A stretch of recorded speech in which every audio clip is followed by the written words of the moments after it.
We don't have time for fake people. Your energy should be going into your goals. Your energy should be going into how you can elevate your life, how to be the best version of yourself. You are the average of the 5 people you spend the most time with. How they would act in a situation becomes your new standard. You don't have time for people in your life that aren't going to do you any good. That's how you're going to make sure that you have a quality circle and don't allow any phony people in your life. Because if they aren't giving, that's it. There's the door. These are the questions that you're going to need to ask yourself to make sure the people in your life are up to the standard. Do they talk shit? This is the number one way to tell if someone would talk smack about you. A gym teacher told me this in 3rd grade, and I've just been paying attention to it, and she's never been wrong. If people are going to talk badly about other people, why do you think they would treat you any different? Pay attention when they're venting or complaining about someone. What are they actually saying? Are they actually trying to understand? Are they just talking shit? Are they just being angry and like doing everything they can to tear this other person down? Are they complaining about things this other person can't control? Are they just being hateful? It's such a friendship ick for me. And it should be for you too, because like, if they're talking about someone, just like tearing them down, they're just finally mad enough and feel hurt enough that they're willing to go that low. And because they feel so hurt, it is acceptable for them to hit the low blows. It's not someone you want in your life. These people feel bigger off of making other people feel smaller. Noticing how they react when they feel small is a really big indicator of how they would treat you. Take a mental note about how these friends react when they feel wrong and see if you would feel comfortable if they said that about you in the situation. Because I know my bestie's vented about me. It's just natural to vent. I know that she has because we talk about it. It makes sense. But I can imagine when she's frustrated with me, how I know she'd try to understand my perspective. And that is honestly the goal. You want to find someone who it's you and them versus the problem, not you versus them. That goes for friendships, relationships, and just overall people. Because if they want to villainize you, they will, and they don't need any actual reason. That's what this fake friend sort of means. It's not necessarily someone who's being phony, because these fake friends think that they're genuine people. They are just quick to throw people under the bus. And that is exactly what we're looking out for. This is a really good indicator of if someone will do that to you. Do they respect your boundaries? How does this person react when you maintain a boundary? When you tell them that you don't like something they did, how do they react? Do they internalize it and get really upset? Do they try to make it make sense why you shouldn't uphold your boundary? If you're watching this video, you're the type of person that knows their boundaries.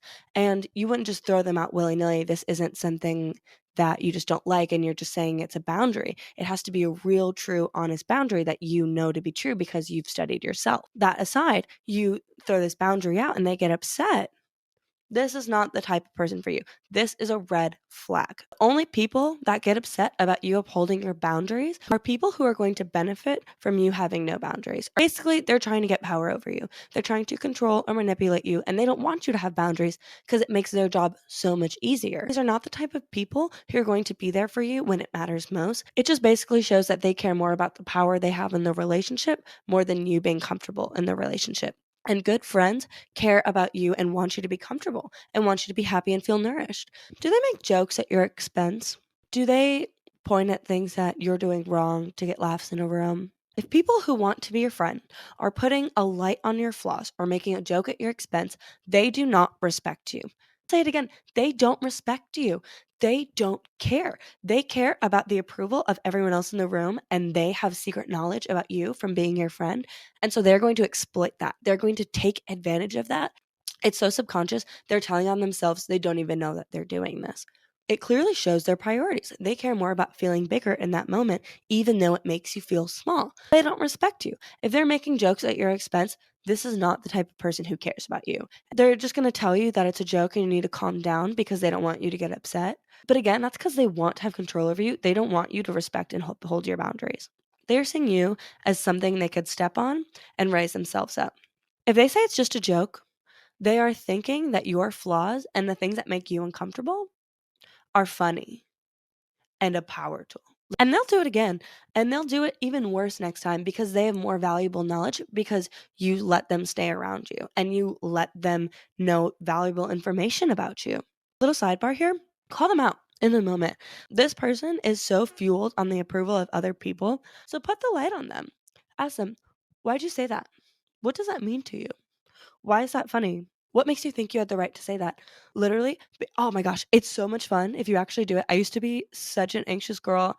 I really am not anymore. I am fueled by it because the type of people who do this are not used to being called out on. Call them out and explain it to you because you will appreciate it. It'll be a nice little reward. Why do they want to spend time with you? And this isn't something to be like, oh, why would they want to hang out with me? Really, why would they want to spend time with you? Because everyone has motivation for something, whether it's consciously or subconscious, there is a motivation. Why do they want to hang out with you? I want to hang out with my friends because they uplift me. They make me feel good about myself. I have fun with them. I love hearing their perspectives on life and I love opening my worldview. And I love just genuine fun and good times I get with my friends. It is a really great time. Think about the specifics. Like, why would they want to hang out with you? What's their incentive to keep you around? Well, the more you understand their intention, the more you can sort of predict their actions and figure out if they're genuine or not. Basically, where do their loyalties lie and why? There's a certain priority list of all the things that we value because realistically, you shouldn't be their first priority. They should be their first priority. But find where you are otherwise in the list so you can figure out where you stand. The last question to ask yourself is, how does this relationship nourish you? How does it elevate you? How is it exciting? Even if this person isn't bad and isn't malicious, what are they giving for you? How are you a better person because of this? Like I said before, you are a collection of the 5 people that you hang out with.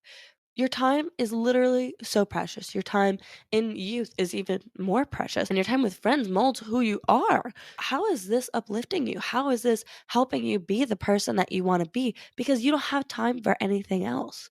I used to not be able to deal with alone time. I thought it was the scariest thing in the whole entire world. If you answered all these questions and the people in your life aren't showing up for you, it's kind of scary because it's like, oh my gosh, I don't want to have no friends because what does that say about me? But what it says about you is that you are able to take care of yourself and you are going to show up for yourself better than all these other people in your life. Basically, all this to say, if they don't have bad intentions, but they take up your time and aren't giving you anything, it's time to evaluate if they're worth your time. Really, truly, actually, because it's not saying any of this to be mean, but they just might not be a stage in your life anymore. They might just be from a past season. People are in your life for a reason, a season, or a lifetime. Maybe they're meant to taught you a lesson. Maybe they were meant to help you in something in the past. But if they aren't nourishing you anymore and you're just not getting any emotional, spiritual, or just human value out of the connection, you might just have more value doing other things and spending time with other people. It doesn't have to be necessarily cold hearted. Growth is uncomfortable. And when you cut people off, it will be uncomfortable. But growth is uncomfortable because you've never been there before. And if you want to welcome in all the people who are going to uplift you and elevate you and inspire you and make you a better person, you have to make room for them. And you have to show the universe what you're willing to accept. The universe is going to keep throwing all these people at you, and they're just going to be slightly better. The people in your life are also a divine message in a way. First, God, source, spirit, energy, whatever you'd like to call it, sending these people towards you as a test. And they're going to keep sending people who are not good for you to teach you the lesson of how to uplevel yourself, to teach you the lesson of how to make sure you have a good circle. Your circle is your support system. These are the people who are going to be there for you when you're not feeling your best, who are going to help you reach highest heights, who are going to even be there just for fun and go grocery shopping with. You want great, amazing people. What you have in your life is what you're saying you're worthy of and what you're saying the standard is. If you want to welcome more good things into your life and you want to have your dream life and you want to have all these amazing things, you are going to have to make room. Normalize being stingy with your time. It's natural for people to get upset and be like, oh my God, you think you're all that? I am. I am all that. And you are all that. You are. Your time is precious and it's valuable. And if they don't think that it is, that's another reason they shouldn't be with you. It's really important to make sure the people around you are held to a high standard. Right now, I'm in my dream circle of women, and it is so inspiring. Each one of my friends genuinely makes me so excited to live life, and I'm so proud to be friends with every single one of them. If I saw them in a TV show, I would be like, wow, I want that girl to be my friend. And they think the same thing about me too. And that's so cool. And really, feminine friendships, or just good friendships in general, are a treasure. They are a gift, and they are diamonds, and you have to sift through the crappy stuff to get there. And you don't even have to think about cutting people off. Girl, you are just prioritizing you. You are just prioritizing your time. And also, we're building community here on this channel. So if you guys would like to be a part of it, subscribe if you haven't. Leave a comment if you have any questions on how to uphold boundaries, or if you want any more videos like this in the future. So grateful for you. Have a great day. Bye. Thank you.